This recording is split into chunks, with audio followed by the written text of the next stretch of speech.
Thanks for joining us to this webinar to show how to integrate or what are some capabilities that could be brought into Quickbase. How could you answer spatial questions within Quickbase? So this is their geography. So it could be a polygon and it could be a line. And this is way beyond the capabilities that are provided by Quickbase, which is having a point on the map. So here is one of the simple applications that we've put together, and that is you have the ability to choose the bounding layer. The user has the ability to select the council district, and this is so they could calculate the building value within that given district. So we're just going to select Department of Transportation just to make that easy. And interesting because Department of Transportation has thousands of assets. And what we can see here is we're going to be getting in a second all these clusters. So in order to keep the map clean, we cluster the points, the assets. Instead of showing 13 points here that sort of mean nothing, we show a cluster that has the number 13. But then when there's only one point, so one asset in one given location, so you see the point. So you can see 2 and 11, and it's pretty cool. You zoom in, the cluster breaks up into 2 clusters, and this is somewhat of a heat map. It could serve many different purposes, but primarily it creates a cleaner map. So for example, here we have 3 assets within this council district. And here on the right side, we get a calculation, basically the display of the names of those assets and their values. You could also have the content value if you have it for those specific assets. So for example, this is a warehouse. It had a content value but no building value. But the cooler, so once you've selected an agency, you could also go down and select, break it down between something which is a building or not a building.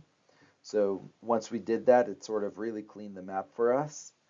And then obviously now we get a much nicer table because they're all buildings, not only roads here and there, and they all have a building value.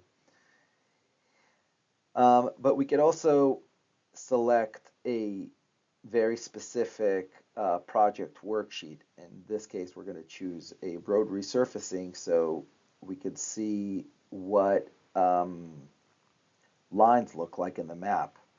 And because they're not buildings, so I'm just going to I could go to non-buildings, and I'll just zoom into the area, zoom out to get a little bit.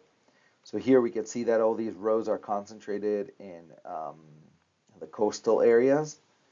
And by clicking on one of the clusters, it shows us the lines themselves. And just by clicking on the line, we could get pop-up with information from the assets table. So that is a benefit of having the data in here.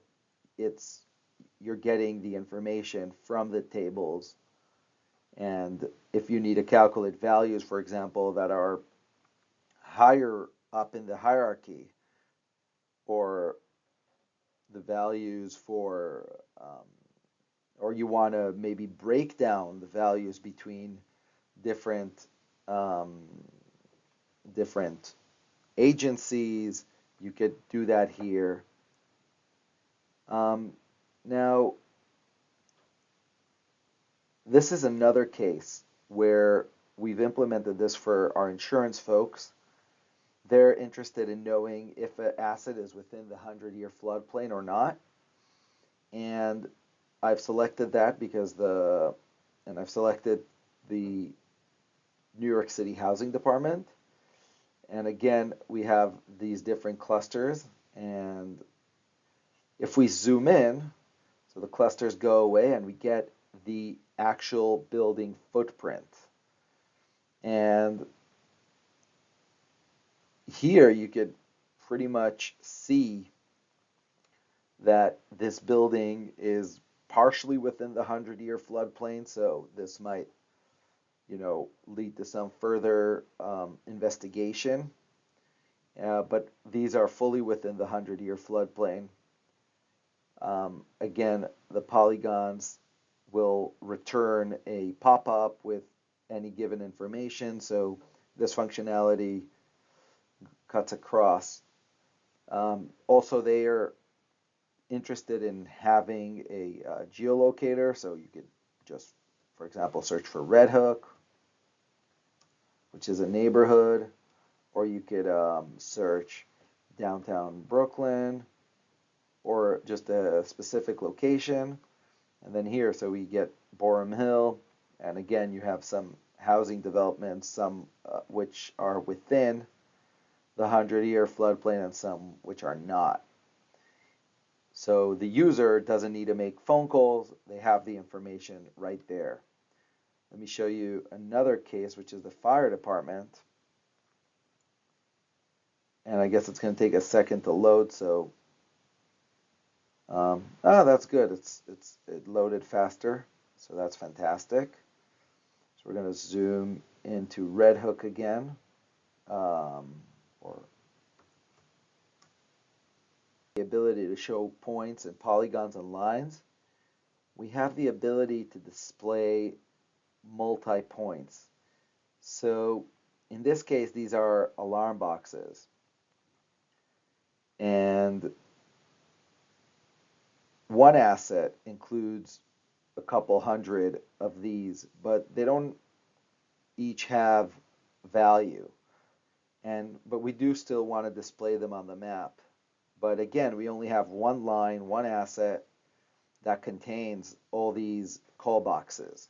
So we use a multi-point geography, and this way this is how we display them on the map. We could give them a slightly different representation. I look forward to hearing from you at simcha.leventhal@gmail.com. You could also follow me on Twitter @leventhal. Thank you.